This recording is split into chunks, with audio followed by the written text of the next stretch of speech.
Coming up, with the New York Football Giants pushing through the offseason and the NFL Combine just around the corner, we officially kick off our first New York Giants mock draft, taking a look at how this team can improve on both sides of the ball in the upcoming draft. We dive in next.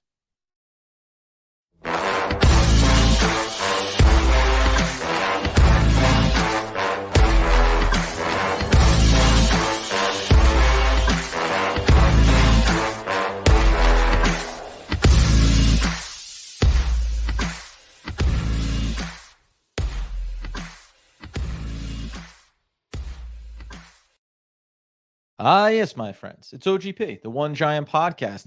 As always, I'm your host, Adam Armbrecht, sans Andrew Makowitz. As you know the deal, friends, I have a hard time not doing mock drafts, but I've held off actually quite successfully into this offseason. There's still a lot of things to work out for Big Blue. As we all know, we are waiting on what the ultimately the contract is going to look like for Daniel Jones. There's been some things thrown out by a lot of different people around, not just the Giants, but the media at large. Could there be a bigger trade potentially on the rise for the New York Football Giants? We won't go down that speculative road, but it will be fascinating to see. So we're going to operate underneath the assumption that Daniel Jones is coming back. It's just a matter of ironing out the details. What's the cap it going to look like? Or ultimately, maybe it ends up being a franchise tag, something that I think both sides would prefer to avoid. But even if that's the case, we'll also approach this with a sentiment that Saquon Barkley, I think the overarching theme here is going to be both players are back. And we can still look at it in the way of how do you improve this team knowing that maybe Daniel Jones isn't long-term, or more realistically, maybe Saquon Barkley isn't going to be long-term. The swirling of reports around this stuff and how, well, Saquon Barkley and the Giants are really far apart. Then you hear within 2 days, and I think then the talks have been good and they're going to continue to work towards an agreement and he'll be here. Maybe they'll use the tag and then continue to have that discussion. I've had my concerns specifically when it comes to Saquon around his desire to play on the tag, right? I mean, you can say, well, what else are you going to do? Sit out for a year? I mean, listen, I don't think that would be likely, but at the same time, he wants financial security. Yes, he had a great season, but there are still injury concerns, and he knows at his age, at the position that he plays, this is about cashing in when you can. So there's a lot of things to sort out here, I think, from that standpoint. We'll come back in here, and obviously, if you're in the chat, welcome in Dr. Pancake. Yes, I love it, just because I love the handle. And you also have a lot of good conversations. Good evening to you, sir. Good evening to Marty as well. Marty, man. You have been in, obviously, a frequent flyer, but our schedule's been fluid, obviously. I think you were always punching right in there on some of the early morning sessions we were doing. So good to see you. Good to see you, NS, as well. Is that, I think it's, is that Neymar? Good to see you in here as well. Daniel Jones, yeah, the what he gets paid, we'll talk about that this week. I think if we just want to put a pin into that discussion here on the front end, I think it's something in and around that like 37, 38 kind of $1 million range. Maybe it ends up going to 40. Andy pointed this out in our last episode. The most important thing is what is the cap number this year and maybe next year. And then 3 and 4 years down the line, you could always worry about what that looks like, but then cap room goes up and it all becomes relative. So we'll see where that one falls. But obviously we're here to do a mock draft and dive in. And in just 1 second, I'm going to come right back in and we'll dive in on that conversation. Just going to get myself set up here in the background. I'm going to do the share screen. Just going to use PFF's draft simulator. It's nice because on the back end, you can see what the player grades are and where I drafted them. So we can all be embarrassed on my end, or you can feel like, wow, Adam's really tapped in here. Depending on where we take guys. So we'll get that all situated here in a second, and then we'll continue this discussion. And because we're doing it live, we're going to have this a loose one, going to have some fun with it. It'll most likely go up on the podcast feed in case you miss any chunk of this. But we're going to have some fun. So you can chime in with names that you like as we start to roll through the draft. But I think this will be a good one in terms of kind of laying out what I think my overall draft perspective is and where some of the players that I'd like to see the Giants target mentioned.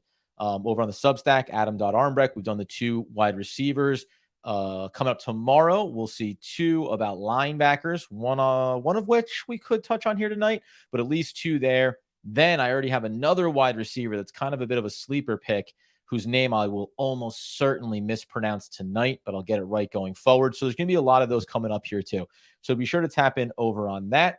Back here in just a moment, and we'll address Marty's comment on the $45 million not being worth it for Daniel Jones. Back in just 30 seconds here to dive in on this conversation.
Okay. Now that we've got ourselves sorted out here, we can start to have the conversation. So, one of the things that we talked about last episode, and you've seen a lot of this if you're over on Twitter at Adam Armbrecht, at One Giant Podcast. I think it's AA Mac 214 for Andrew. But one of the things that we saw a little bit about was looking in this 25th pick in the first round and kind of seeing the way a lot of these boards are falling and wondering, it's like, best player available, where is that value for the New York Football Giants, and how do they make sure that they construct the best possible 7 rounds of their draft? We'll fire this up, and we will probably include all 7 rounds. Really, 1 through 4 and into the 5th round is where I'm primarily focused right now.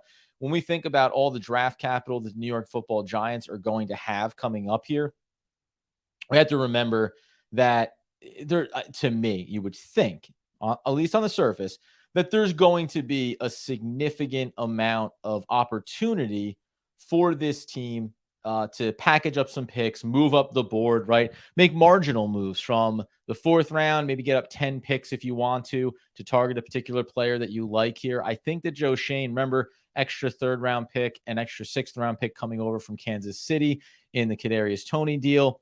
There's flexibility there. The Giants have a lot of positions to fill.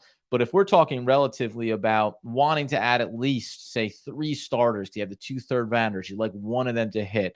If you want to add 3 starters and then feel like you have another 3 players that could develop into starters or key contributors on this roster, you have some play there with the multiple late-round picks to say, hey, can we package up and maybe draft 2 less players, but feel like the crop of talent we're bringing in is on a little bit on the stronger side? So as we go ahead and recognize that I am a very pale fellow, as I've upgraded some of my camera some of my camera gear here and created a bit of an issue for myself, let's go ahead and add ourselves into our mock draft scenario here. Now, what we will do is I'm going to go full screen on this momentarily. Mention we're over on PFF, gives you a good reference point of where the Giants stand, picking 25th, 57th, 89th, 100 being that first compensatory pick that they grabbed, their first trade pick in the Kansas City deal for Kadarius Toney. And then 128, 162. There's the 209 coming in from KC. We also have 218, 242, 245, and 254. So a lot of those back ends, like I said, when you have all those picks in the back end rounds, hey, move up the board marginally. You can do that anywhere that you want. I mean, now let's be realistic. You're not moving up the board from 25 by throwing in 6th and 7th round picks, but say at 57, maybe one of those just moves the needle on getting up to 55, right? 89 and 100, like that's where I actually think some of these, 162, 209, 218, you start packaging together a couple of extra picks plus an 89, maybe you can get into the 70s. Again, looking for a specific player. But maybe we will run as well here a couple of versions of this just to make sure that we end up getting the best possible sense of where the draft board is going to be. Already seen some changes here that have come up that we will discuss as we roll our way through. So let's go ahead and just kick this thing off. We have it run on a really quick mode here. I'll drop back in and highlight just where some of these picks went. So when we talk about looking back at who went where, let's just go ahead and roll right back to the top. have that fun, quick conversation. So Chicago goes to defense. You get Young going to the Houston Texans. You get Stroud going to the Colts. We talked about one of the interesting ones that I think is fun to look at. Here's a good one. Anthony Richardson going to the Carolina Panthers. Here's a player that had an interesting season at the collegiate level, definitely more of a project at the pros, but we know when you're a QB needy team and you find yourself up in the upper portion of the draft, you have to pull the trigger when you get the chance. You see there, Quentin Johnson at wide receiver 13. Influence happening here is that perspective that this is a team in the Jets that are going to go get a quarterback in the short term, whether it's a Derek Carr, whether they achieve that goal of an Aaron Rodgers. So playing a little bit in those areas, though. Here's the first one that's worth noting, right? Smith and Jigba going to the Steelers, 17, right? So some people have, said maybe that's a guy the Giants could target. At least in this instance, not going to fall that far. Michael Mayer, another guy that we've talked about or that's been talked about. And this is what we had that discussion on last time of I don't see the Giants pulling the trigger on a tight end in the first round. And Andy did add in the very important narrative around that, which is, remember, first round means fifth-year option. Now, depending on where you're picking, you're not going to solely factor that in. But when you're the Giants picking at the back end of the first round, it does matter more in this instance. So as we back this back out, and then you actually see there, Zay Flowers going too. So there have been versions of this. There have been iterations of this where Zay Flowers has been there for me in this first round. But in the instances when he hasn't been, I think it becomes a much more interesting conversation. Here's one of the first ones, right?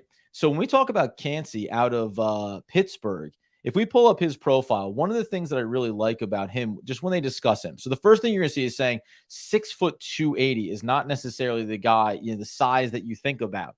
But what I do love about him is here is a guy that has the ability to get upfield, playing on the defensive line, maybe even being put out on the edge. So if we're just talking about this player from a pure fit standpoint, which is the other thing that we're going to be talking about as you work through this draft, but also when we talk about the first round, best player available becomes a really big factor here when we're thinking about how the Giants are going to approach this. Little pause just so we can dive in case there's any questions here. I want to make sure that we have this conversation. Okay, so the wrap up over there is just Marty, NJ, NYG fan for life.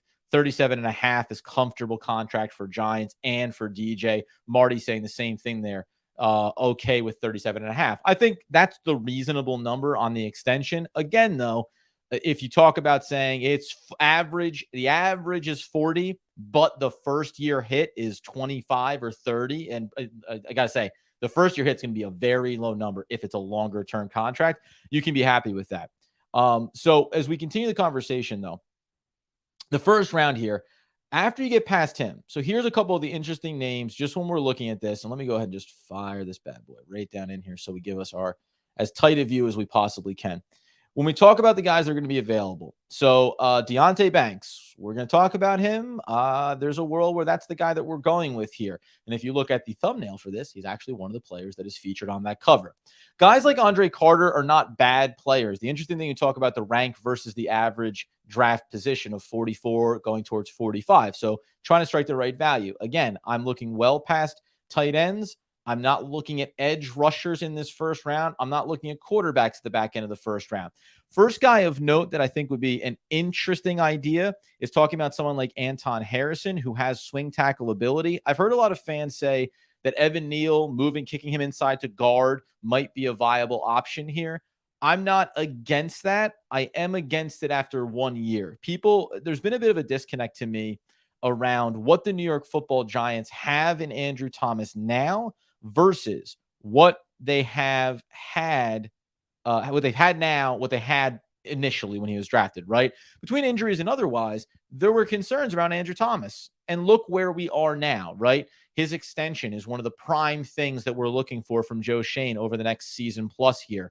And we feel like we have that anchor, that stalwart, one of the best tackles in the game on the left side. I guess we can debate about, did Thomas look as bad or worse than Neal, or how bad did Neal look?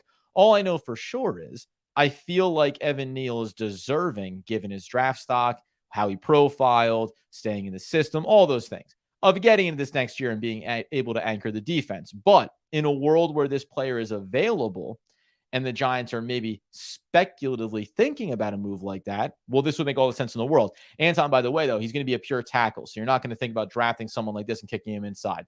What you're noticing, though, here, too, another edge rusher in McDonald out of Iowa State, another tight end in Musgraves, right? So here we are, though, rolling our way through, right? We're picking at 25 here, and now we're talking about rolling well down this list and seeing a lot of non-positional value for the New York Football Giants.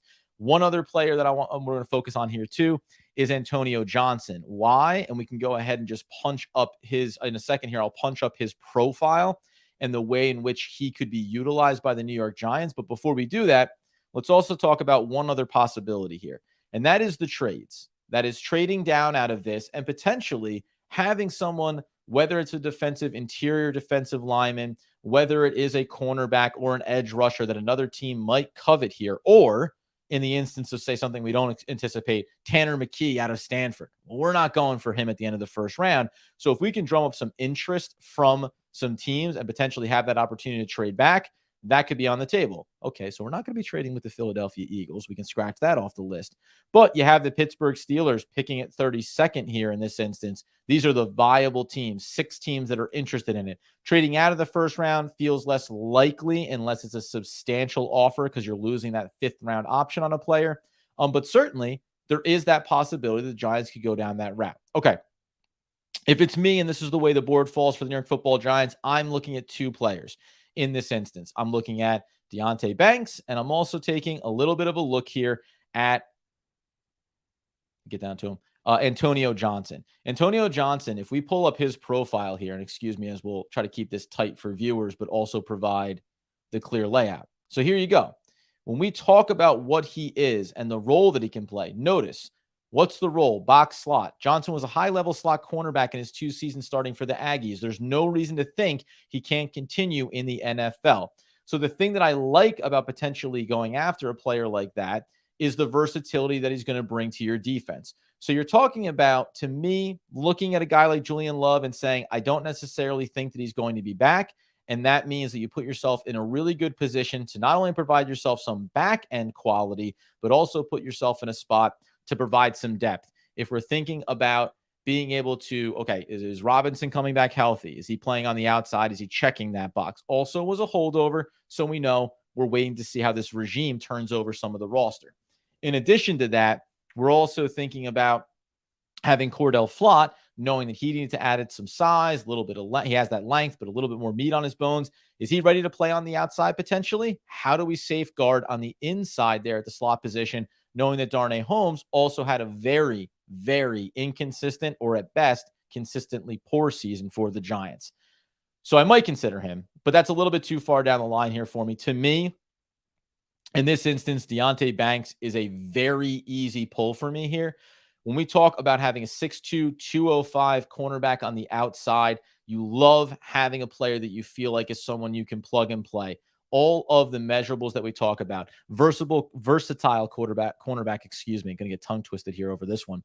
Banks has athletic skill set and tackling ability to wear many hats in a defense. His best role may even be in that Snead-esque big slot at the NFL level. So again, you're talking about having versatility in the player that you're acquiring, being able to move him around the defense. And if we think about obviously having Wink Martindale back at the helm there, that's something that you like, being able to be scheme versatile so he can throw 3-4 fronts, 4-3 fronts, switch things up, run out heavy QB cornerback packages, and be able to bring some different looks at the opposing QB. So let's go ahead and execute on this. And trust me, we're 20 minutes into this joyride. And no, we're not going to find ourselves 20 minutes on every single pick, but it is a lot of fun to have these conversations. Let this one roll on.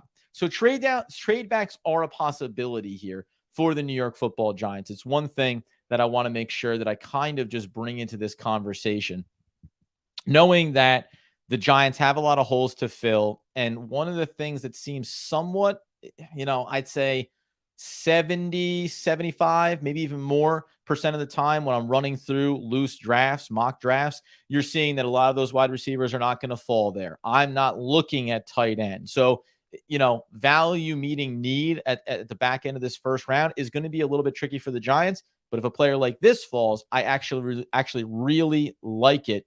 And I think that the other positions of need we talk about, so inside linebacker specifically, interior offensive linemen, there aren't necessarily guys there at the top that I love or that are going to be available, but there are players as we work our way through this draft. So into the second round we go. And once again, let's go ahead and try to zoom in. And by the way, we are now picking at 57. And look, Andre Carter, a guy that was at near that top of the board there at the end of the first round, is still here in this one. And again, that's what comes down to relative stock in the draft versus the average draft position. So guys that are more versatile and scheme versatile, they're going to have the ability to go earlier in drafts because they'd say, hey, almost any team would be able to utilize them.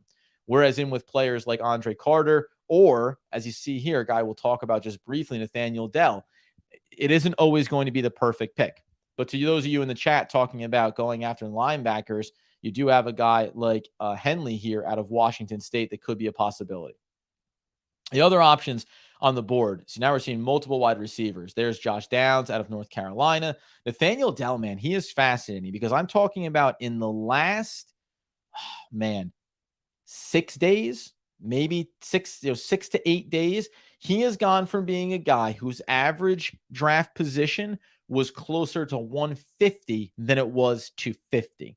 And he now finds himself being the 37th best ranked player on the board, average at 61. I assume he's going to move up here. I originally scouted him and ended up not doing the write-up on him because we were talking about someone who looked like, first and foremost, man, get him in there, returner in all aspects, right? We're really going to love to see that there. However, he's undersized. It doesn't, and that's not a bad thing, but we know we have a guy in Wan'Dale Robinson, had his injury concerns, etc., that makes it hard. And then you're just talking about, you're filling out this roster. We got to get things together here that builds out our team. Brief pause as we shout out Tuto, my guy, man. Massive salute and respect to our big brother, Adam.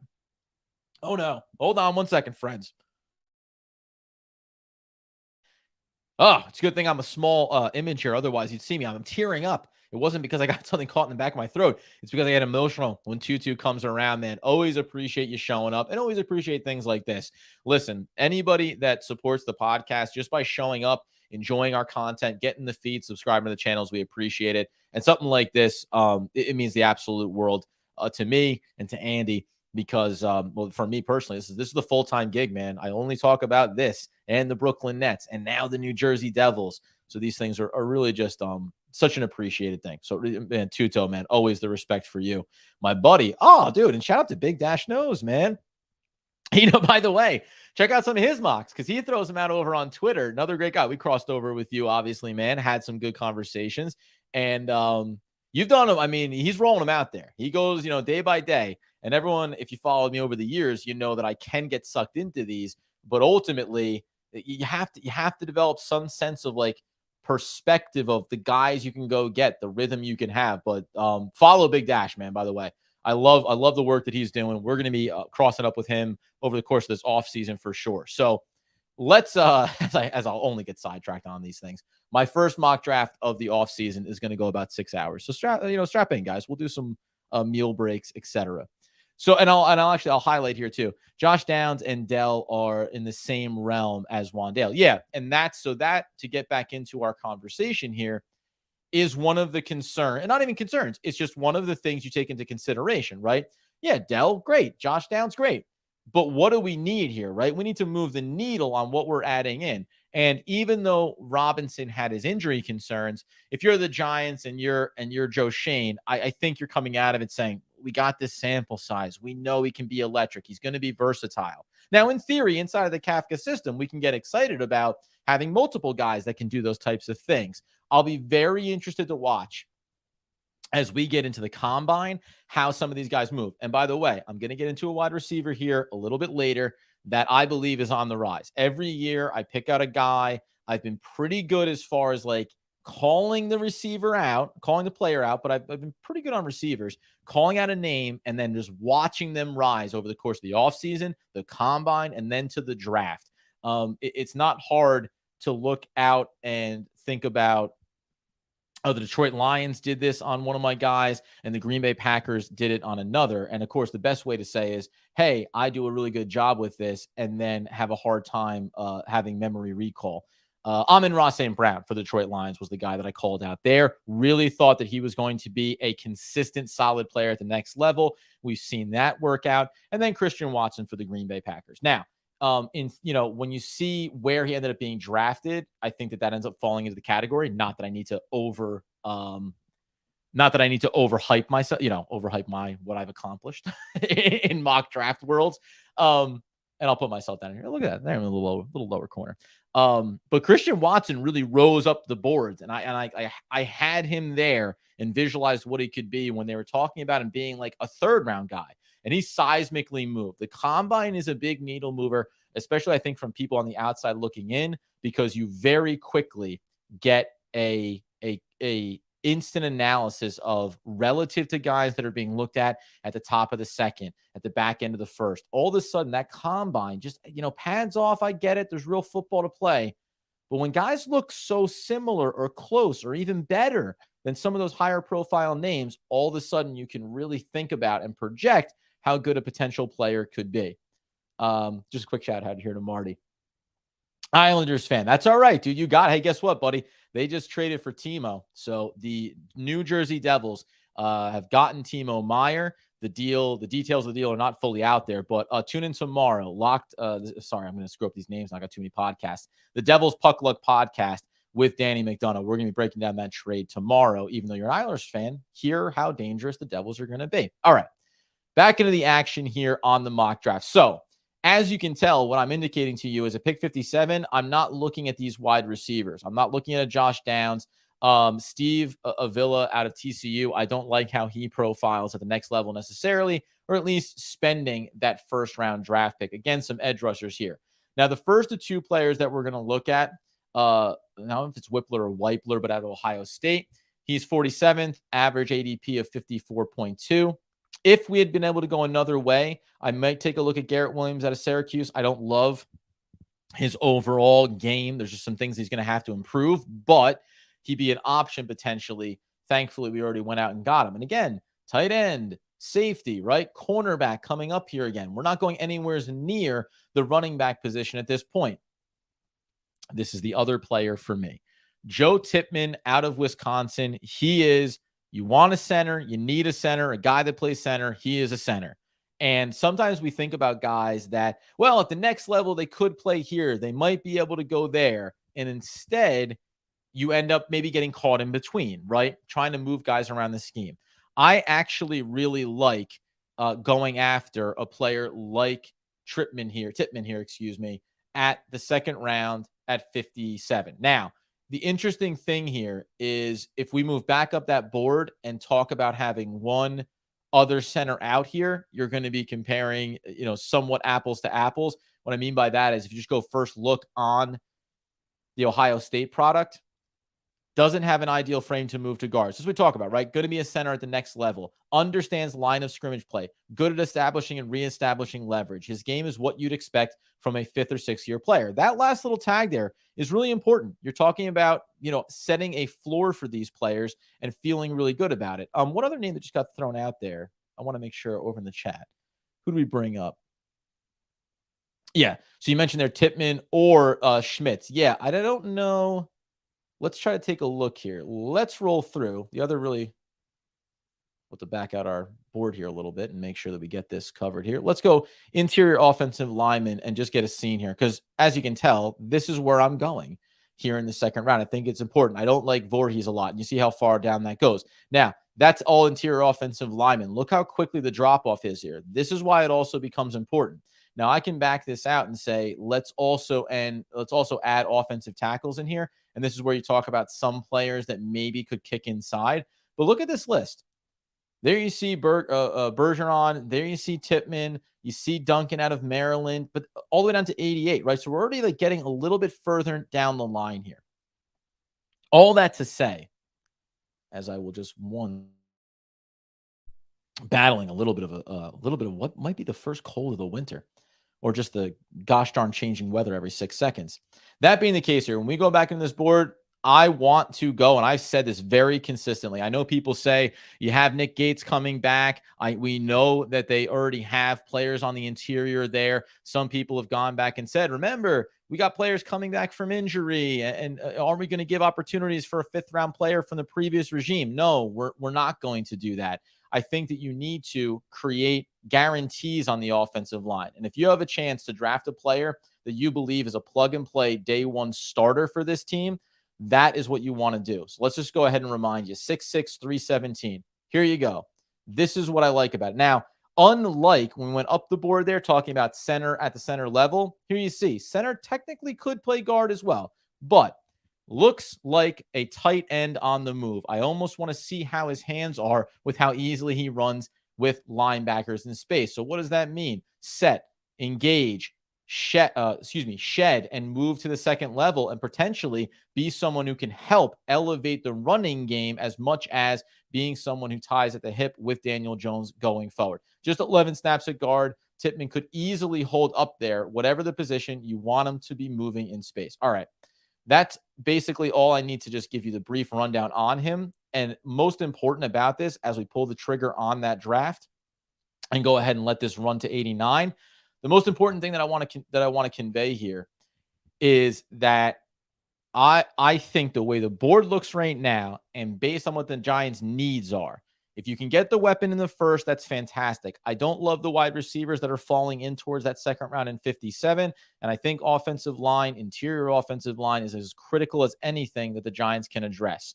So I look at it as getting after, keep your eyes on a weapon potentially, yes, non-tight end, but then offensive line and obviously trying to bring in some defensive help as well. And because the Giants, at least in theory, you have a couple of nice starters as edge rushers, you have pieces in place. Now it's about supplementing that other portion to the defensive front.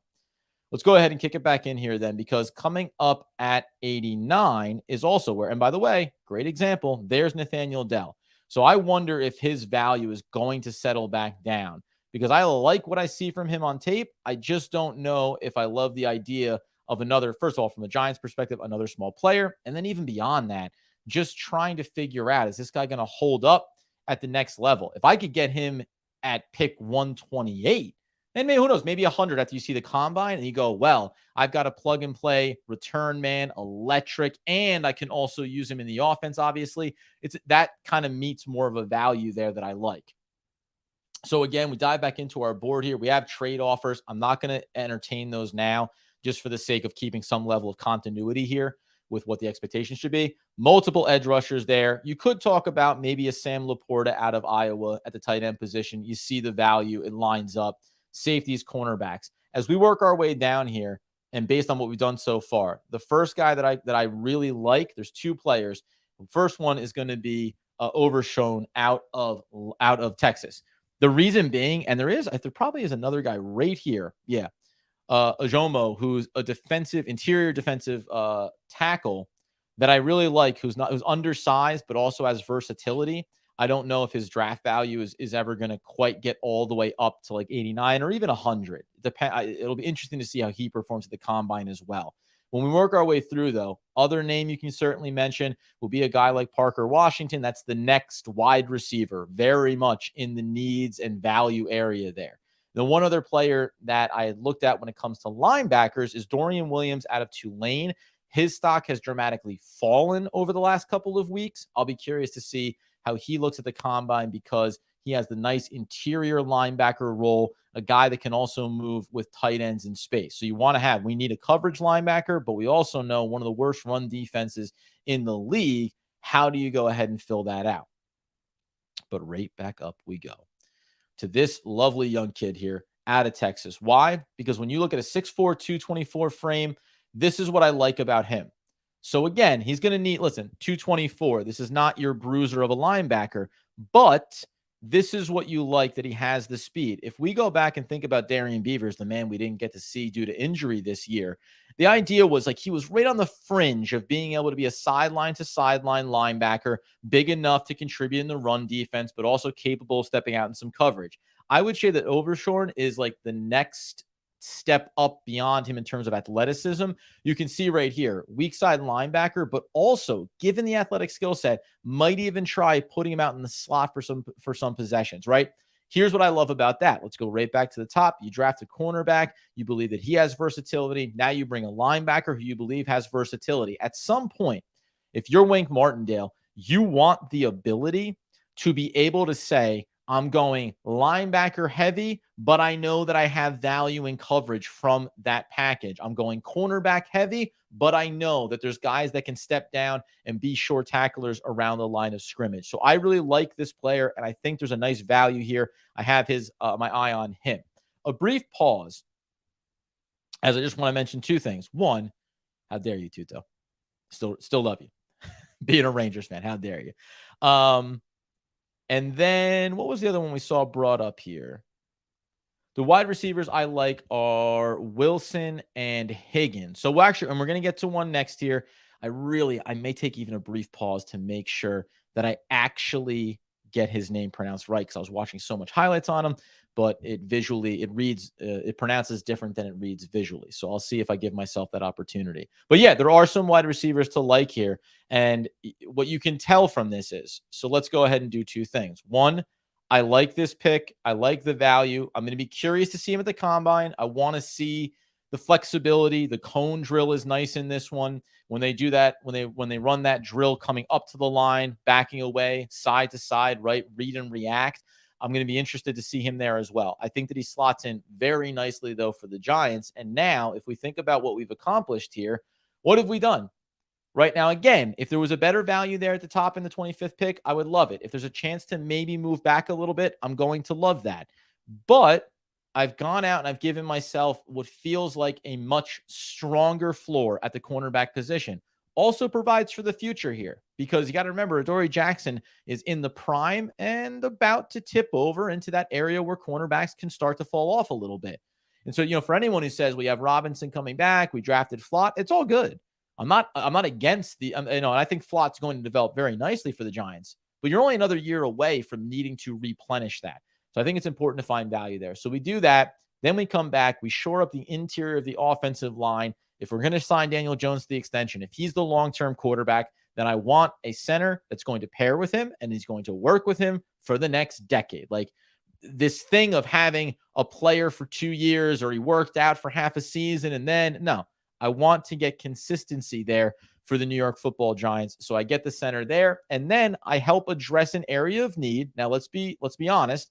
This doesn't fully solve the problem around run defense, but it does give you another athlete there. And as long as you believe that a Darian Beavers is coming back from injury, you might test the free agent waters, maybe with a veteran presence there too. This is another athlete that you just think helps you have a fast, downhill attacking defense that also has the ability to help one another clean things up on the back end.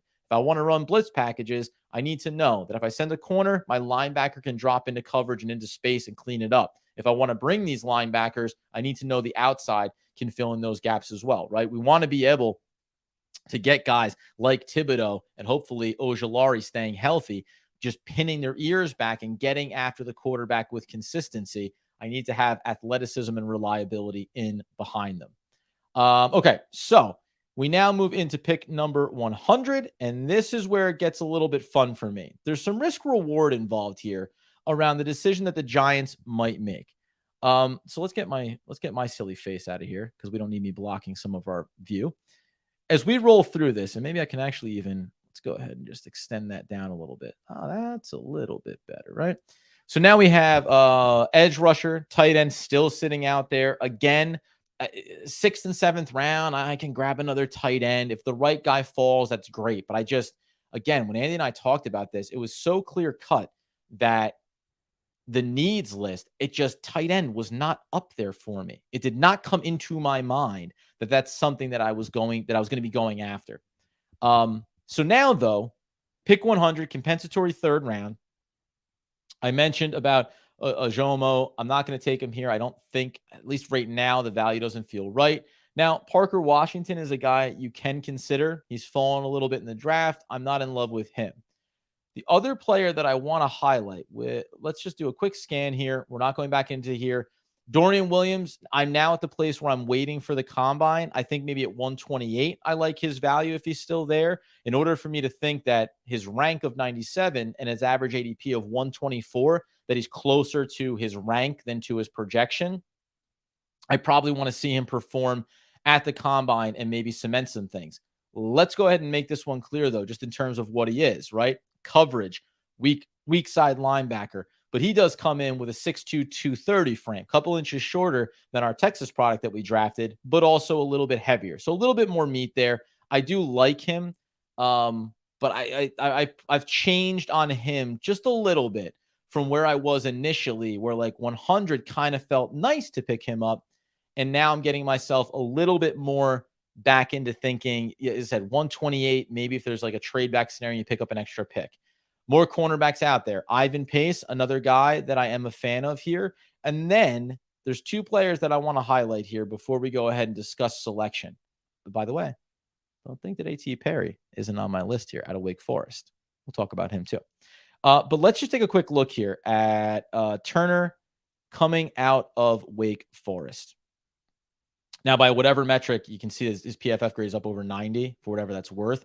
6'3", 290. So you're not going to, I'm going to have to go another route to get his full description up. I'm going to have to go over to Draft Buzz in the background, which I did intentionally to make sure that I could get everybody up here that I wanted to discuss. So let's go ahead and get his profile up here because there's some versatility. When we think about getting better against the run, the 3-4 to me is always a little bit frustrating because, and especially this past year for the Giants, you don't have the linebacker play to supplement having a guy you feel so good about in Dexter Lawrence. You have Leonard Williams, right? Like you feel like the pieces are there to have success, and yet you find yourself getting gashed and absolutely torn up. But the other way to think about it is just about functionality. And so let me get his profile up here real quick, and then I'll take a look again at the comments just to make sure we're having what feels like an inclusive conversation around our draft process. What are the odds? What do you think the odds are? Let's take a bet here. We're at 41. Do you think I make it through the 5th round in under an hour? Do you think that's possible? I'm intrigued. I'm intrigued if I can get it done. Okay. Taking a look. Okay, I think I've got the first one of two guys that I want to take a look at here. And let's see if I get the right profile, because I'll go with him for now, especially considering what he might mean just in terms of what I think is filling a need for the New York Football Giants. So the other player, if I come back up this list here, there was Turner there out of Wake Forest, but then we also saw, there he is, Roy coming out of LSU. Now I think we can actually, almost just totally blew the board there. 3rd round selection. Again, take a look at when we talk about that 315. So he's on the right side of things for you. You want a little bit more heft. But there are no real holes in his game physically. Doesn't possess a single below average physical trait. Plug and play NFL body. So isn't this like, this is the big thing when we're talking about picking with a compensatory pick in the 3rd round of the NFL draft? You bet your butt that if I can get a guy that feels like is a plug and play contributor, I want to have that. Now, look, though, played a lot of nose tackle at LSU this past season, but he's unlikely to be a full-time player there in the NFL. Now, you talk about urgency, just developing into more of a playmaker, far too comfortable as just sitting on his blocks. So here's a player that I think has some value, but I ultimately want to get myself to a place. And I'm going to take a peek back here real quick over at the drafted players to make sure, because there's one other name that I wanted to track here. Let's just get a peek at Zach Pickens and talk about him. No, he's not. Sorry, that's not the right. Talking about the Gamecocks coming out there. I don't think we missed on anybody here. And just to track through a couple of other names as well. Dexter Sr. out of Florida. There's Tillman. Tillman's a guy that I at least have had conversations about, went just ahead of our 89th selection there. Just checking in on any other names that I thought would have been worth considering and maybe just won't be there based on value. And that's where you talk about, could the Giants move up? So I don't think we have any holes in our game here in terms of our draft board and players that we think we maybe missed out on. Let's do one scan, because there's a specific defensive lineman that I'm just curious about. And I want to make sure that we don't miss him here. And if I pull up his grade here, he might actually be the guy. And there actually might be a world where this actually might be a pick. I'm pretty sure when I've done a couple of prep drafts on this, it's come up with a negative grade in terms of where you select him. But you talk about the run game, and this is what I like about him. So it actually is. This is the player that profiles well that I'm not sure if the value is right at 100. But you see the way they talk about his hands, his hips, the pads, the snap after snap. And we just talked about the player out of LSU about playing with urgency. So here, what we're talking about from a guy that is coming in at 281, right? So you're thinking about a defensive lineman at 281 seems grossly undersized relative to nose tackle functionality. But I don't hate the idea of him being the other body that plays along with Dexter Lawrence, along with Leonard Williams, and creates some opportunities. Why? He can be a difference maker in two gapping schemes while aligning head up over tackles. That's gaining more and more importance with light boxes in the NFL today. The only thing you're talking about is relatively limited getting after the quarterback. So this is a weird one for me because they talk about him being undersized, but still being able to be effective. I might pull the trigger on this just to display what his grade goes out to, but it'll be interesting to see how the Giants view this because having the big boy like a Dexter Lawrence worked out great. But you have to somehow find a way to pair these players together so you have the ability on a down and distance basis to change up your packages, change up your approach, and still be effective. I'm gonna throw a big dash here. I can watch them all day. Harrison, yeah. I think that this is going to be an interesting one too. And we talk about, it's funny as we're working through this draft, you can see like I'm not talking about edge rushers right now. It doesn't mean I'm not interested in them. It just means that I'm fascinated to. I'm about plugging the immediate gaps first, but the old when value meets draft and where you are at some point, I think we are going to be talking about if you are the New York Football Giants edge rusher is a position you have so much talent at, but you also have, at least for me, you have a concern around a player like Ojulari and saying like, is the injury thing going to go away, or is it going to kind of hold us back here in being able to consistently look at him as a viable option? All right, you can tell this compensatory pick for me is just a tricky one because when you scroll down and you talk about a Roy on the inside, we talk about Williams being there. Is this the right value? It'll grade out low, but you could utilize him. Let's take a look at one last player, and that's going to be Ivan Pace. Ivan Pace, again, right along there with Dorian, 6', 235. The things that you're not going to learn about him over here is that this is, and you can tell by height and by weight, this is not a guy that's going to work into coverage. This is a guy that's going to do a nice job plugging holes, being a supporting wrap-up tackler for you. Do I feel that he's going to be worth it at a compensatory? I think so. Like, for example, he won't be there at 128. And let's just go ahead and roll through a couple other names here before we just make our pick. And honestly, we got to move on at some point because I got to get to my other boy that I'm really excited to talk about. 6'5", 205. You all know that I've been a big fan of big wide receivers like A.T. Perry. His tape's been good, not great to me. Doesn't mean I don't like him. I just don't know if I love him here. So at that point, you're seeing a couple other ones get mentioned here in terms of wide receivers. Here's my hang up at 100. My hang up here is edge rushers that I'm not in love with that could be value. You see a big drop here for the Wisconsin product. Tight end that I just don't care about taking right in this moment, at least. Halfback, running back that I don't think matters just yet, but there's something to be said for what I might be able to accomplish here. And let's highlight him right now. Let's highlight a player right now at the wide receiver position. You see Wilson, you see Washington, you see Perry, you see Cropper, you see Palmer. This is the guy right here. Andre, and it's not Isacevus. And so I apologize because I knew I was going to mispronounce it. I didn't give myself the wiggle room to get right on this. And we have to go over to another website here in the background to pull up his profile. But what he is a pure athlete. He's not refined yet. Like, make it very clear. He is not a refined wide receiver. So when you're picking in the third round and you're picking compensatory, you still feel like top 100 selection, there should be an opportunity that he is going to be a high level contributor for you. Now, by the way, just as we scroll down, Hutchinson's been a guy that I've been looking at. I love Jonathan Mingo. I'm not willing to take him up at 100. I might take him at 128. It's going to get dinged.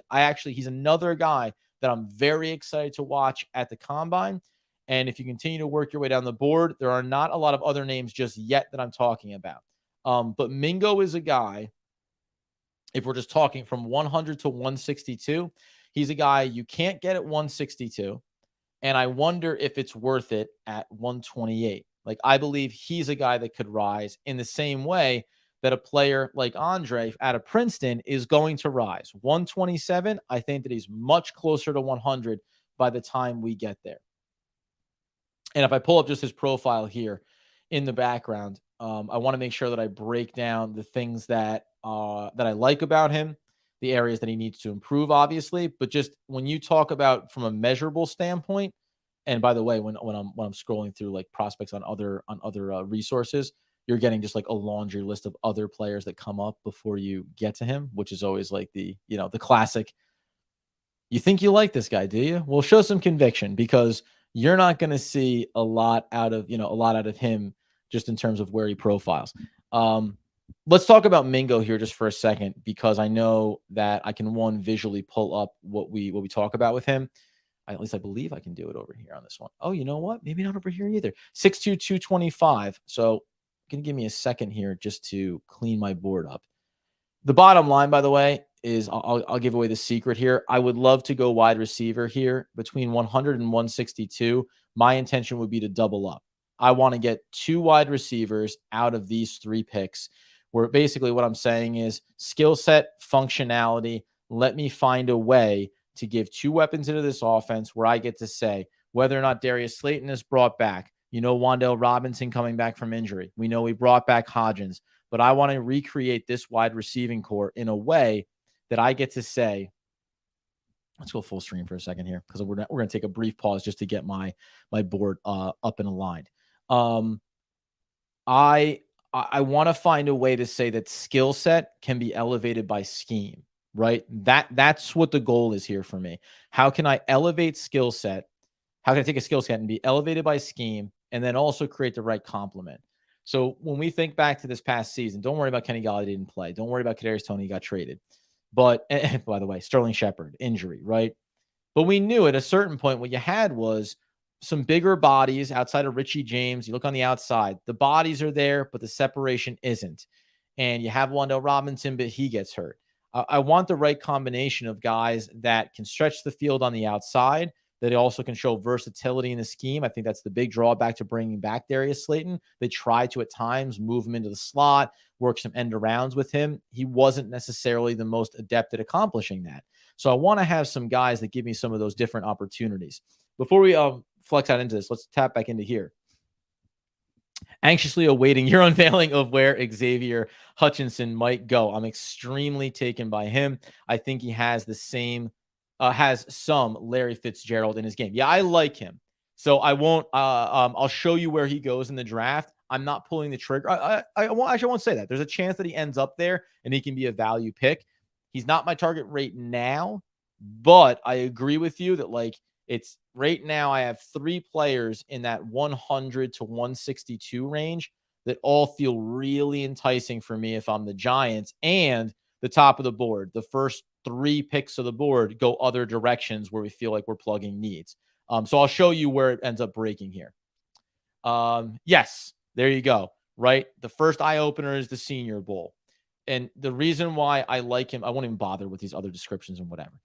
The reason why I like him is he's a natural athlete. He's a big-bodied guy. Even if you just go purely on, let's just go purely on what we know of him, just sitting right here. And all I mean is 6'3", 200-pounder, has the speed, has the burst. And what I like is, in spite of being a guy that doesn't necessarily have like the track record He was, I believe, a track star at Princeton too. Like, he's a multi-sport athlete. He's just still evolving into the position. And this is the kind of player that is like catching the rising tide of someone that, say the Giants take him, and maybe I will just pull the trigger for sake of argument at 100, and I'm projecting to where he's going to be. You take him at 100 and you say, boy, maybe they could have gone a different direction, best player available value. But about like week 5 or week 6, all of a sudden you start to see this guy really coming on. I don't want to put the pressure on him of showing it right out of the gates in training camp. But all of a sudden, he's the burner, stretch, big body guy. And, burner is being a relative term, but has burst, has speed, has athleticism, has high point ability. And on the other side, you're talking about Hodgins being out there and providing you with a big target, has shown a nice ability to be crisp route runner, make himself available for Daniel Jones. You throw in Wan'Dale Robinson as being the quick twitch in space guy, some of the gadget work, the slot role, right? Now, all of a sudden, you're checking these boxes off in a way that feels like on a down to down, you have the complementary package. And by the way, don't allow me to overlook Andrew Makowitz's favorite New York Football Giant and Daniel Bellinger. All of these compliments are about creating the space. Create the space that allows for the right matchup to be exposed. And one of the things that I believe we will see this upcoming season is the expansion of Kafka's playbook and the expansion of the game-specific opportunities where the Giants have success predicated on you can't cover them all correctly. So spread this thing out. Use Saquon Barkley out of the backfield, more versatile role if we're assuming he's back, right? All of a sudden, you're talking about linebackers trying to pick up Wan'Dale Robinson and pick up Saquon Barkley and worry about Daniel Bellinger, and the outside routes are available. The deep coverage is single. The safety is biting down. Or just spreading Saquon out into a wide receiver position on the outside and then allowing even a guy like Hodgins to just work over the middle of the field, because all of a sudden you're stretching a defense into areas and coverages where you're asking different guys to do things they're not expected to do. So it's about creating opportunities here for me. Let's go ahead and just hit a couple of these before we dive through. We got a nice little roll through from Anderson here. Do you think the Giants have a chance to re-sign Barkley? Yeah, I think indications are it looks at least pretty promising. The tag is certainly an option. I don't think they want to do that, or I don't think Saquon wants to do that. They like to avoid it. I think it's about coming to the number. And the one thing I'll say is the negotiations with Daniel Jones matter a lot, because if they do, and if they can, then it becomes a real opportunity to say, well, Daniel Jones signed, and we won't go too deep on this. Daniel Jones signed for an average of $40 million, but the first year cap hit is 25. And you know what that means? We can go ahead and pay Saquon an average of 13.5. That first year hit could be 14 million, because 25 and 14 is 39, and you're comfortable with that range. Or maybe the average is even a little bit lower on Jones, right? So being able to push some of that money on Jones' contract, if it's a longer term deal, then affords you to say, hey, for what, 40 total, under 40 for 38 total, we kept Daniel Jones and we kept Saquon Barkley under the cap for this year, and then we can slowly progress down the road as we move. So certainly opportunities there. I'm going to rapid fire hit some of yours. And what's this hype about Simpson from Clemson? I don't get it. Yeah, I'm looking at him now. I think it'll be interesting to see what happens with him at the combine. This is good because you rapid fire, so I'll rapid answer. How about we get a cornerback in the first, then someone like, yes. Okay. So here's the problem. That's a good one. All right. We'll move forward here, but I'll also just throw this one up. Hey, how's it going? Thank you very much. Rashee Rice, who I covered over on Substack, Adam.Armbrecht. You can read up the write-up on him. I love him. He's, by all indications, he won't be there at 57 for the Giants. Now, if he falls there, I'm in love with it. I can back this up right now, back into that area, and we can just take a look at where he ended up going. I don't know how far, I don't know how high he went, so we'll have to just do a little bit of a scan here. And the world where he went before we selected, that would certainly be a depressing one. Or, no, you know what? I should, no, I might be saying that right. Oh, no. Yeah, so 78. Okay. So here's the tricky one for me when it comes to Rashee Rice. And he's still a guy that I'm watching. My comment on him would be prove it at the combine, and I earmark him for 57. If you go read the write-up on him, I make it clear there. At 89, I absolutely love him and he's a steal. And the combine can convince me that it's a real value at 57. Like 89 would be an absolute dream. That's the, hey, with what and what can we move up the board from 89 and get into those mid 70s? I said at the top, you can go do that and get yourself in a position to get Rashee Rice. I love Rashee Rice. I love his skill set. That would be my dream scenario of getting him there in the second, maybe being able to tackle a center at 89, which we can talk about here a little bit, and then coming back around, whether it's the Princeton product, whether it's going to be a player like Mingo potentially, whether it's going to be Hutchinson. And you start to say, now I've accomplished this goal of going first round, best player available. I'm leaning towards cornerback if it's an option.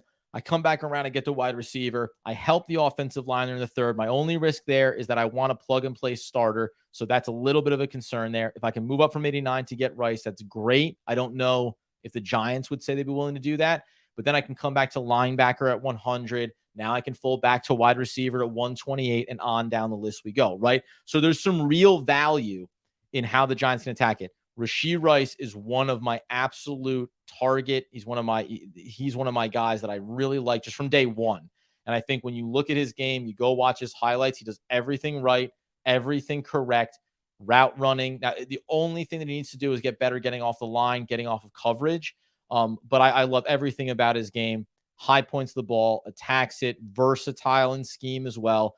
I absolutely love. I only didn't talk about him because that wasn't where our draft board was headed in this particular instance. So yeah, no love lost there. And him going at 78, I think is awesome. I think that he'll go closer to, if you start to see him going in boards and talking about him closer to like 70, then I think 57 becomes in play for the Giants. And again, we've always talked about this. If you like a player, you go get him. Wan'Dale Robinson is an example of that in last year's draft. The Giants took him at the top of the second, maybe higher than a lot of people anticipated, but they liked him. Can be the case for him. Yeah. So just 100% clarity there. I love Rashee Rice, did the write up on him. And he's a part of that board for me. My coverage of wide receiver for the Giants right now exists from 57 to 162. And Rashee Rice, Mingo, who I also talked about, those are guys that I'm in the mood for when it comes to those numbers. All right. That being the case, let's just go ahead and say that we're going to pull the trigger. And I'm going to do this in a way that facilitates the rest of this conversation. I'm going to stay away from Williams, and I'm going to go all the way down and just say that I like the Princeton product enough. Now, this one's going to get beat up when it comes to the grade, and that's fine by me. Let's take the guy that I like, the guy that I think is going to continue to open eyes at the combine. Guess what? We didn't make it. We're over the hour mark, and we're moving to 128. So we tried our best, man. We got into the fourth round, but we came close. And this one's going to be pretty quick here anyway, because we'll get to the back end of this and continue the conversation.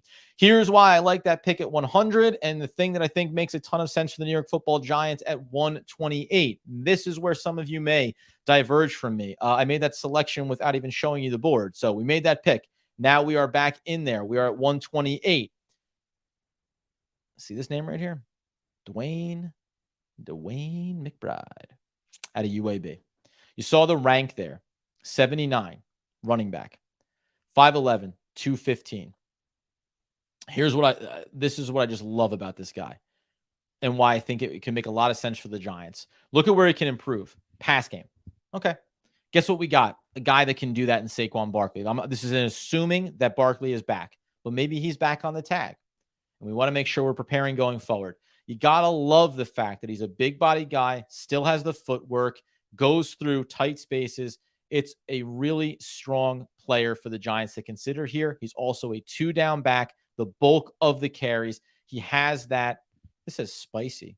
Whenever he touches the rock, no matter the run concept, McBride produces. The reason why I love this pick and I love this player, if he's there for the Giants at 128, is because all of the sudden, what you end up introducing is, I think, the thing that you'd love to have the every single down and distance opportunity to do with Saquon Barkley. Maybe we don't need to abuse Saquon on first down. Maybe we want him to be the tone setter on first down. We want to pull him out for second down. Maybe we just want to make sure that Saquon Barkley is capable of giving us 7 to 10 targets in the passing game and also 15 to 20 carries in the run game. The difference that the Giants need to have here coming out of this offseason in this draft class is getting more weapons that take off the onus that this offense needs to be solely predicated on Saquon Barkley and then Daniel Jones and his legs. Got to find a way to allow Daniel Jones to put the ball in a playmaker's hands and have success. And you can make a case that on a first down, second down concept, you could have a player like McBride in the backfield and you could have Saquon Barkley out wide. You don't even need to get too tricky about is Saquon coming in the backfield, which you can do. But just the idea of saying, guess what Saquon is? He's our third best wide receiver on this particular route combination. He is a guy that commands attention from the defensive secondary and from safeties. All of a sudden, you spread this thing out with Wan'Dale Robinson, with maybe a wide receiver like a Rashee Rice or like the Princeton product whose name I keep butchering, and so now I'm refusing to say it out loud. All of a sudden, along with Hodgins, along with Bellinger, well, now you're giving a guy like McBride a feast opportunity. It's a 4th-round pick.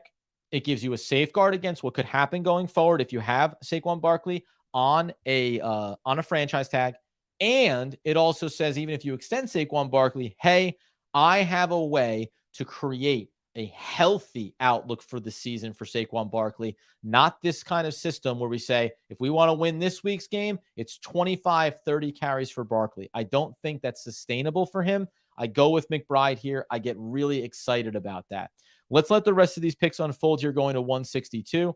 And I'll briefly just tag in here on the left-hand side. Look how far Ajomo fell there, right? We talked about him, but he goes much later. He goes all the way down at 160.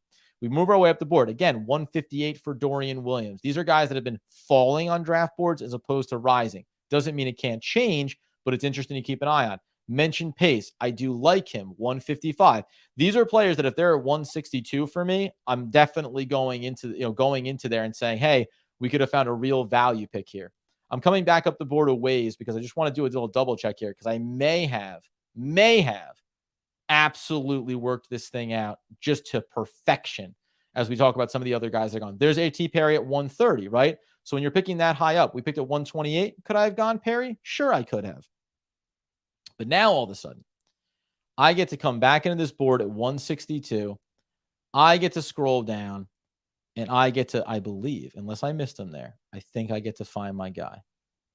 And I have to go a ways to get there. And I don't care about it. And you guys can judge me for this. But I am a big fan of this player. Now let's have this be embarrassing as I tap into the wide receiver room. There's no way that I missed him, right? Did he go? There's no way that I missed him. He's gone. Where did he go? We got to go back into the draft board here, guys. This is upsetting at a very high level. Where's my product out of Ole Miss? As I said, I said Mingo. I've talked about him before. I'm just trying to confirm. Where did he go? Did he go even before we got there at 128? That's entirely because that's what has been what's happened here.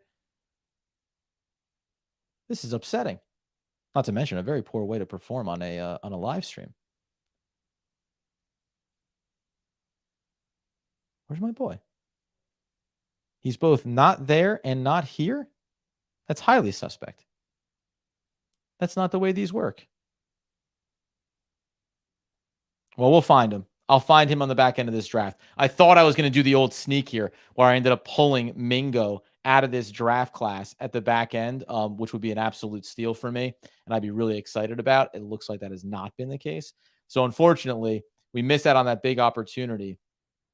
But now, if we think about 162, and then by the way, I'm just going to burn through the back end of this draft. We're going to go right to just analyzing what we accomplish in these first 5 rounds. I'll flesh out 6 and 7 as we move forward.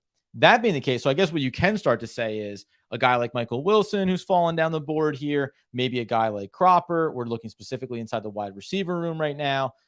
There aren't a lot of guys, either one that I've dug into deep, although Higgins would be one of them. I know that got mentioned in the chat there recently.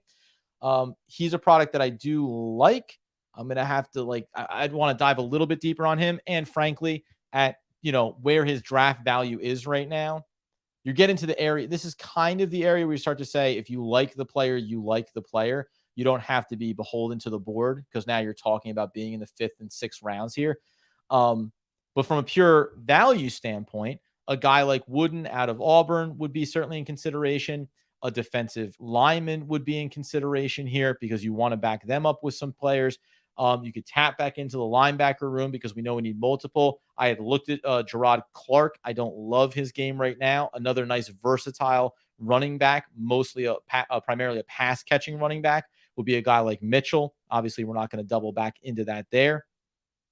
And then you get down into the list, get a little bit deeper here on some of these other players. If it's me, the goal would have been here to be able to have taken another wide receiver. And we can try to get a look at a 6'2", 209 product. These are hard ones, both actually him and Higgins as well, both coming out of Stanford. So you know that you're kind of talking about, do you trust the value of what they're showing there? Turner's the other one. I can pull the trigger on him here because he fell, certainly. And I haven't done enough studying on Cropper here either.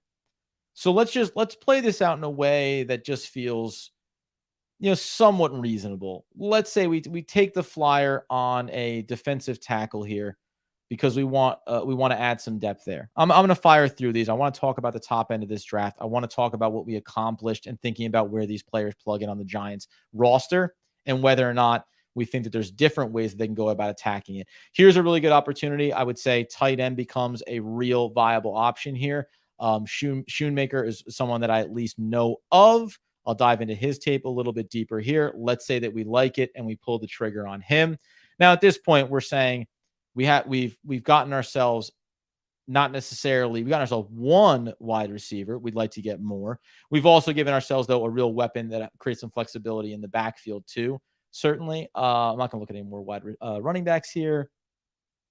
I'm basing this purely on guys that I've taken a look at. So I'll probably, and why not, right? Drafting here, let's go ahead and let's grab that. Let's grab Higgins. We saw him be a fan favorite in the chat. Let's get ourselves another weapon potentially here. And then at this point too, like a lot of the things that I'd be talking about would be looking at linebackers, looking at offensive linemen that we like here in these situations. Sometimes maybe we want to talking about the safety position, depending on what we've done at the top of the draft. That's certainly an opportunity as well. But I'm not going to worry too much about what we accomplish here. Oh, you know what though? You're going to think this is funny, but flashing like a punter that came up here, it looked like a second ago. Like, it's not the end of the world here for the Giants to consider this, because while we love the Scottish Hammer, he has power. He doesn't have a lot of direction, doesn't have a lot of control over what he's doing. Like, I wouldn't put that off the realm of possibility here, although spending a draft pick on that need not be the case. Let's go ahead and grab ourselves. Let's take a shot on another linebacker here. And I saw, maybe we'll go with safety value just based on where we're sitting here. So let's try the Cal product here. And this is just full transparency. These are just guys that I've seen a little bit about. I got to dive in deeper on. I'm not worried about where these guys rank and what this looks like. These are dart throws at this point for me. Let's take a flyer on a safety here, and maybe we'll take a flyer on a punter as well. Don't worry. This end of the draft will get sorted out for me personally. This is like the deeper dive stuff where basically, if the Giants were going there with that many 6th and 7th round picks, I'm going to want to see the Giants come out with some success around. We're not going to pay. You know what we're going to do? We're not going to pay for PFF. Where the Giants can have some success finding diamond rough. So here you go. Here's the great example, right? So let's just talk about very briefly, and then we'll get out of this full screen here. Banks, again, the value is there. The Giants can't make a trade back. There's nowhere to go. Again, Tippmann. We said the Ohio product was there, but I like it a lot. Serves the need, plug and play. As long as you're telling me you're getting, I think specifically a center here, I really like it. But as we move through, I love obviously picking up that linebacker there at 89. I believe this wide receiver value will be there by the time the draft comes. In the event that he's not, though, I can flip the script, as some people are saying. Up top here, I can say that instead of Tippmann, I'm going to go with a guy like Rashee Rice because his stock continues to rise. Then I can consider other best players available. Even if I do go linebacker, maybe if the Giants tell me, if I'm convinced that I feel like we have opportunities when it comes to Nick Gates or when it comes to a deeper interior offensive lineman, okay, fine. I grabbed the wide receiver. I know that a lot of fans are probably going to say this is not a great value pick in the 4th round relative to need. But look what we end up accomplishing in behind it. And I'll do write-ups on these players. Turner, Schoonmaker. And this is a great example. 209 getting a tight end that you think can function and have success for you in this season and be a supporting member along with Daniel Bellinger. Like, that's the kind of thing that gets me so far away from this idea of, oh, you know what I'd love to see is the Giants take a tight end in the first round. Not because that player is built the same way as a Mayer in the first round, but because there's value to be found throughout the draft, especially at the tight end position. And if you want just a brief narrative on a player like Schoonmaker, his write-up goes a little bit something like this: strong, athletic frame, room to put on a little bit of additional mass, soft, reliable hands, big target for the quarterback, shields off defenders. He will battle for the ball, plays with the pads to protect when you go ahead and have those big hits going over the middle. Reliable, just repeating some things, reliable hands, willingness to make catches in traffic. Again, most of these things are narratives around, oh, by the way, good short area foot quickness with very good footwork. So a guy that can go ahead and run crisp routes, make himself available. Now, what's not great? Not going to threaten to take the top off the defense. Doesn't matter. I got other guys to do that. Schoonmaker has consistently ran a limited route tree. Okay, fine. Let's gradually progress you. We picked you in the 6th round, for crying out loud.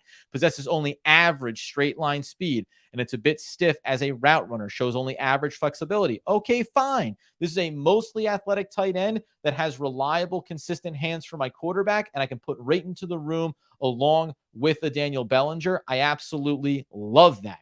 And then on top of which, as we just work our way through the rest of our draft class, again, Elijah Higgins, right up coming this week. Like that value pick. He lasts that far. The back end of our picks here, where we're just kind of throwing darts, guess what? Still a mostly positive grade. The bottom line here, and I'm going to read you off one other instance that I've done this, and I'll come back full screen. And just, I'll give a brief pause here, man. I'm rattling on and on and on. This is a good one here from Big Dash as well. Love the tight end class, right? That means that we get to find value in the tight end class, because tight ends are not the number one immediate thing that almost any team walks into the draft saying, we need to go get a tight end. So the second that you get out of the first round without a tight end being taken, now all of a sudden second round teams are saying, hey, there's some value here in the mid second round. Let's maybe take a look at this tight end. And everyone moves back. When we talk about players and value, where the pure talent ranks versus where the draft ranks, tight ends are always going to fall further back. And that's why, by the way, when you got Daniel Bellinger and you feel really good about what he can be going forward, he's probably going to be worth a little bit more if you reflect back on what his draft capital was and what he ends up being as a player. Big Dash also threw out, I always think about safeties late. Yep. And by the way, what's the other that I like? For some reason, his LOL got me to laugh out loud. So that was perfect there. Yeah, these are players that, especially when you know you have Xavier McKinney, right? And we know that we have Dame Belton, right? So when you feel like you have talent there already, then you're talking about contributors. At the back end of this draft, I want contributors. This is where what I'm not going to do is take guys, and he mentioned it there, special teams value. I'm not looking for dudes that I can't use on punts, on kicks, right? Guys that can be gunners, guys that can stay in and help block and protect our punters and our kickers, right? Like, I want to create value for the back end of my roster so that on game day, I'm not talking about, well, it was a 6th or 7th round pick who, you know, may find himself on the back end of the bench here, could not see any reps over the course of the season, but we're hopeful that next year, 2 years from now, he could be a contributor. No, I want to know you give me value on this roster and give it to me consistently early on. I'm about 13 minutes behind, but Tank Bigsby is another running back guy to keep an eye on. Yeah. And again, just like with running, right? Same thing with tight ends, running backs, that value gets pushed slightly back there. So I'm going to do a little bit of a deeper dive on running backs. It's probably going to be saying like, hey, 128 is my starting point. Anything behind that is when I'll start to be willing to take a look at running backs, which is good. And if I can get deeper into the 6th and 7th rounds and still find value at that position, I'm going to start to get really excited about that, which I think is possible. We know, right? Pacheco, 7th round pick, ends up being a key contributor on a Super Bowl team. Why don't we just do that? Why don't we get a guy that middle of the season on was on a pace to be a 1,600-yard running back in the NFL, having, I think, 800 plus yards, something around there over the back half of the season, certainly. Same can be said about the wide receiver class too. Yeah, the interesting one. So this is the other the way that we can wrap this up, and I'll throw this board up here just on the side, just so we have a sense of where we were, and I'll bring it back up high here so we understand what we accomplished, right? Like, so for me, I'm saying that I've given myself a day one starting cornerback. I've given myself a day one starting center. I've given myself what I think could be a day one starting linebacker. That's somewhat predicated on the fact that we don't have a lot of linebackers, but I believe that he can plug in there, especially with the athleticism. I've given myself what I think will be, or can arguably be, depending on what happens with Slayton, you could be saying he's going to fold in there and be one of your, top two options. Isaiah Hodgins, I keep wanting not put pressure on him, but I hope that he can, we can look at him and say, that's a solid number 2 wide receiver. Is compensatory 3rd round pick. Is that too early to say, hey, you can be that pseudo number 2? The biggest issue that I'd say in this version of my draft is I didn't clearly tell you that I've gotten a pure number 1 wide receiver, right? That's the biggest indictment on these results. I like McBride, and then I like getting value on Turner, on Schoonmaker, and what I would say is, and the flyer on Higgins, right? So here's what I would say is, from compensatory 3 all the way down to 218, I ended up spending 4 of those 5 picks on the offensive side of the ball, basically saying I had a lot of needs to fill. I feel like I addressed a lot of them successfully. And then I'm hoping that what I end up with is a little more athleticism out of Schoonmaker. Let's help that tight end position be a real threat with some consistency. When I take a look about adding depth in Turner, okay, but offensively, I've got a guy that's contributing. This guy is coming in week 1 and giving me real reps, right? We understand what we thought could happen in the running back field around Saquon Barkley. Bottom line was nobody was good enough. It had to be Saquon or no one. So now I've given myself a real legitimate 1-2 punch and a running back that plays in a style that says, yeah, you go be the bruiser. Let's let Saquon be the guy that gets to do what he does best, be electric, be explosive, be dynamic, be versatile. So I like that a lot. And then again, I give myself bookend wide receivers here at 100 and 218 that I'm basically saying, hey, can this collection of players, along with Saquon, along with our tight end room, can we just be a more consistent offensive collection of weapons? It's not good enough, I would say. There's better versions of of this draft class that I will get to. But I certainly like some of the names we talk about on the back end. So about the wide receiver class here, just to wrap up that thought, the other big difference for me, so we talk about tight ends, they'll get pushed back and it'll get deeper. If we go over and look, and we can go ahead and show the entire draft. Because when we go back and talk about how this thing broke down from the top. So our first wide receiver comes off the board at 12 and at 13 and at 17 and at 24 just before us, and Zay Flowers. And that could throw a wrinkle. Zay Flowers might make a conversation for me at 25. But so we get 4 wide receivers that come off. But to your point, it is a deep class. The difference is the gap, right? So there goes Hyatt. I heard that. I know that name got thrown out too. And we certainly, by the way, let's just go ahead and take the peek at him. And he'll be a guy that I'll do a deeper dive on about determining, is he worth that value? So vertical threat, which is what you want. Did they put the 40 time up here for him? They did. I'll pull that up on the other side here in a second. But you really like what you get from him. I think that if you want to say this would be the case for at 25, saying we know what we have in some of these other weapons. Hodgins is a consistent, reliable, crisp route runner, knows the system. Wan'Dale Robinson's going to line up all over the place. He has the speed to be a deep threat, but we want to use him in and around the line of scrimmage, the slot. We want to play him out of the backfield at times. He's the gadget guy, right? And we know that Saquon is versatile as well. Just saying that you have the go guy, which essentially is like, that's what Darius Slayton is supposed to be, but the inconsistencies when it comes to his pass catching has held him back at times. This would be that guy, right? This would be the, hey, let's take a safety away from the line of scrimmage along with a coverage corner, and let's open up some underneath things. Let's create the threat that really creates a lot of space. So you can make the case for him, certainly, when it comes to that top end of the first round. And honestly, if I did it again, maybe the combine tells me, you know what, cement him as being a first round wide receiver. But after that, We talk about being a deep class, yes. But we also talk about all those 4 wide receivers that went, and then the 5th one, actually, technically, with Hyatt. We talk about all those guys going. Now, all these teams are looking to their secondary need. So all of a sudden, we get all the way down to 57 with the Giants. Not another wide receiver goes until Josh Downs. And I don't want to take Downs at 64. But if Rashee Rice shows up for me in the combine, he can make the case for himself. But there you go. After 30, we don't see a wide receiver go until we get all the way down into the 50s. Sorry, 60s there with Josh, 64, then 78. So the gap that gets created, it can be a deep class, but it only takes that one instance where the rush happens in the first round on those wide receivers. And now that second round into the third round becomes, we did that. Now we rotate our needs over. Now other teams are still going to see value at those positions, but you got to remember the way the board falls is going to kind of change some things a little bit. Yeah, and this is why, like, Hyatt's a guy that I've liked, but I don't know if he's a guy that I talk about. I shouldn't say that. As of right now, I don't talk about him being a first round value for the Giants. Rashee, I think so. 57. Rashee Rice is like, I want to see him create that value for this team. That being the case, the other one that I'll read off real quick, I'll go to the notes here since we're having a casual fun time. Thanks everybody for joining in on this live stream. I live for this stuff, guys. I live for mock drafts. It's my dream. So I've done a couple of these, just, rolling through and taking some snapshots of what have been accomplished. Getting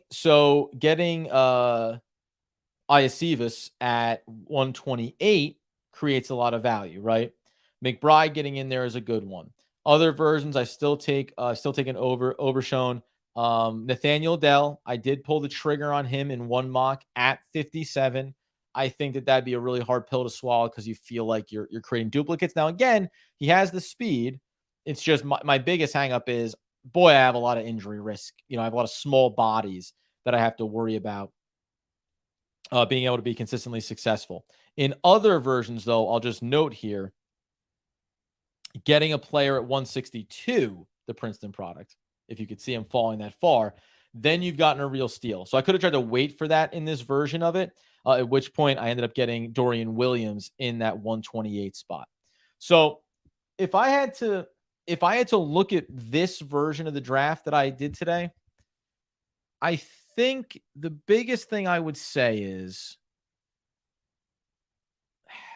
and by the way, don't entirely take the Hayden Hooker conversation off the table. I'm whispering that so I don't get totally dragged. I think the Rashee Rice one is really interesting. And let me just go ahead and let me just show you his write-up here, just so you can fall in love with him and then want the Giants to take him at 57. Yes, he's a possession receiver, so that would be the knock. But this would be the idea that you may like Isaiah Hodgins, but is he a forever player, right? They brought him back for one more year. They didn't sign the kid to a multi-year extension, right? So you want to think about a player that can go and play anywhere that you need him to. You see there, they're talking about that Rice saw an insane volume, 156. That's just the kind of receiver he is. He thrives as an intermediate route runner and in contested situations. And then, as I mentioned about him, the release package is where he needs to improve. But here's the deal. This would be the case for Darius Slayton is brought back. And Darius Slayton does have speed and can play on the outside. And the consistency downfield and bringing in the catches is still going to be a concern for him.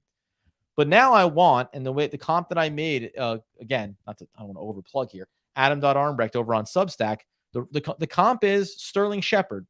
Not as quick twitchy off the line, like not as athletically shifty as a Sterling Shepard, but he's the guy that you trust in the intermediate routes over the middle of the field to be able to beat those assignments, take guys once he works on his releases a little bit.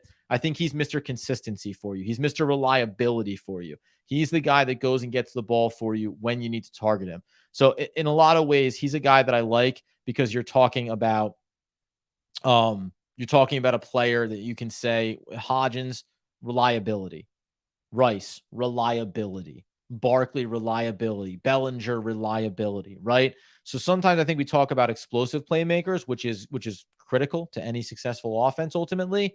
but also consistency and reliability. You want to be able to look to players like that and say they can go get, listen, we can be a chain mover. We want to have more downfield targets, but we want to be successful on a down to down basis. I think you said there he's yeah, 6'2", 6'3". Yeah, exactly. I really like him. Again, and this is why doing the first mock draft is like brutal, because I could pull the trigger on him at 57 and feel absolutely electric about it. And it doesn't matter. This is the part where I say, we use PFF simulator because you got to go somewhere to get it, and you want to, have some reference point to be able to utilize. Okay, fine. And really what I should have done here was done this as a shorter 5-round mock and not even bother with those later rounds. Although they did give us an opportunity to think about some players that can work for us.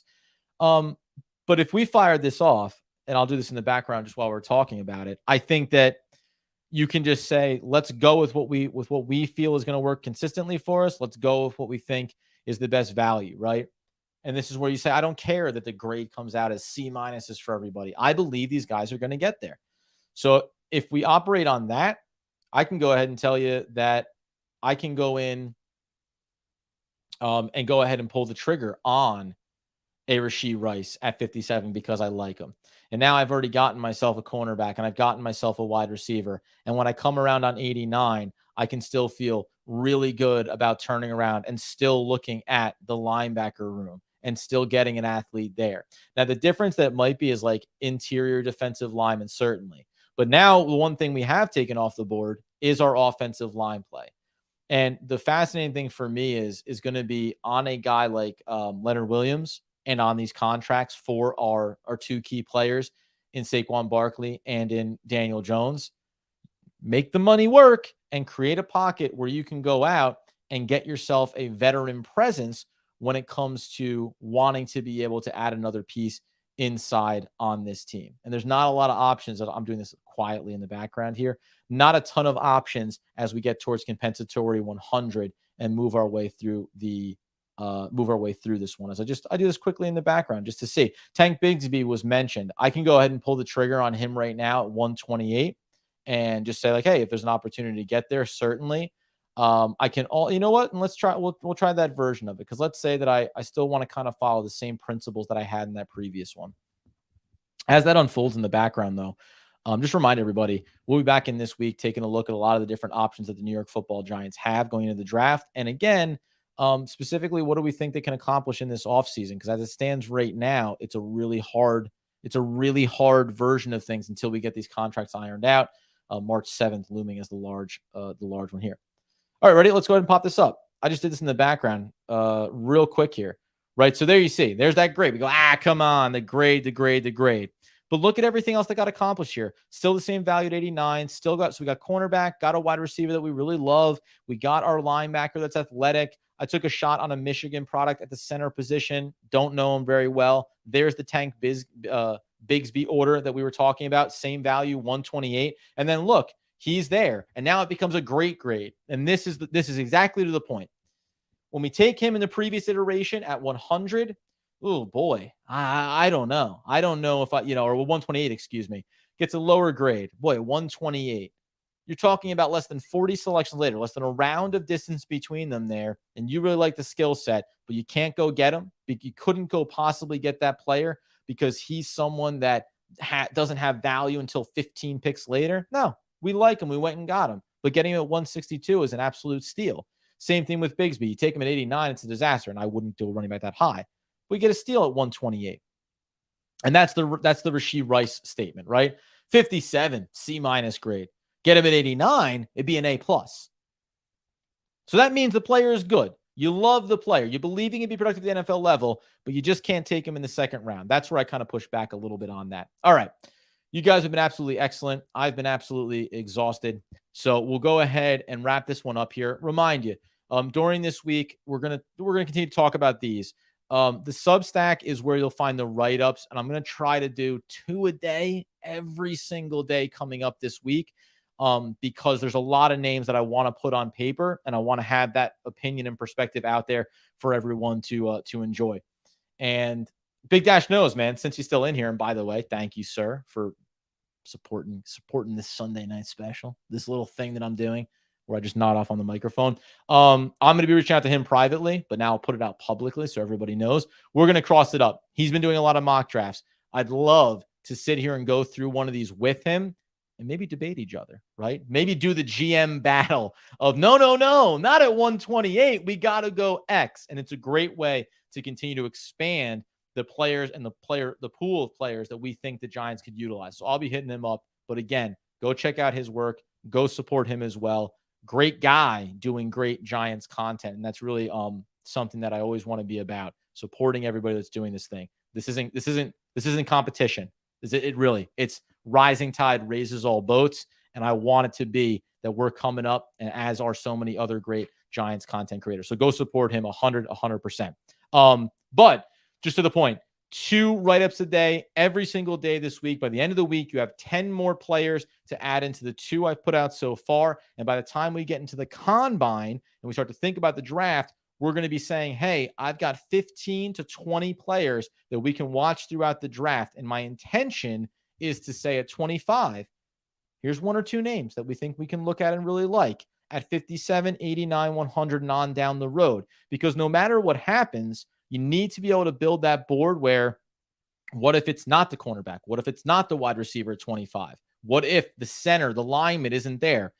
You want to have 2 other names that you feel comfortable with, even if it's guys that we say, Rashee Rice, would he be my number 1 choice at 57 based on what happens early? We don't know. But at 57, if I say I solve X in the first round and he's my second option, for my first number 1 option, 57 comes off the board, I have the fallback plan that I feel really good about. So that's what we're trying to do. And there you go. That's all you need to know. Watch Dash's last mock draft, and it was solid. So there you go. Let's continue to flesh it out. Let's have these great conversations. Again, check me out over on Substack. The write-ups are coming up there. Subscribe, like, all that good stuff. We don't over solicit, but it's all free and it really helps us. And the one other thing that I will solicit you on is you can go over right now on YouTube. The channel is there. It is Devils Puck Luck. And that is your New Jersey Devils coverage. I get maybe your Islanders guys, your Rangers guys, maybe you're not huge hockey guys. But tomorrow, or coming up this week, I won't say 100% tomorrow, but this week we're going to be talking about the Timo Meier trade. We're going to be diving in on the New Jersey Devils and where they can go down the stretch of their season as they push towards the playoffs. The support on that, hitting the old subscribe button on your podcast feed when that one debuts, would mean the absolute world to myself and to Danny McDonough, who's been a 20-year season ticket holder and absolutely is all in on this team, not just this year, but everything. So if you like me as a guy, if you like what I'm doing, if you like the energy, show a little support for another project that I'm launching right now as we can continue, to move on down the line. That being the deal, appreciate y'all. Love y'all. We'll be back this week talking all things New York Football Giants. And as Andy Makowitz would want, need, and nay, demand that people know, as always, let's go Big Blue.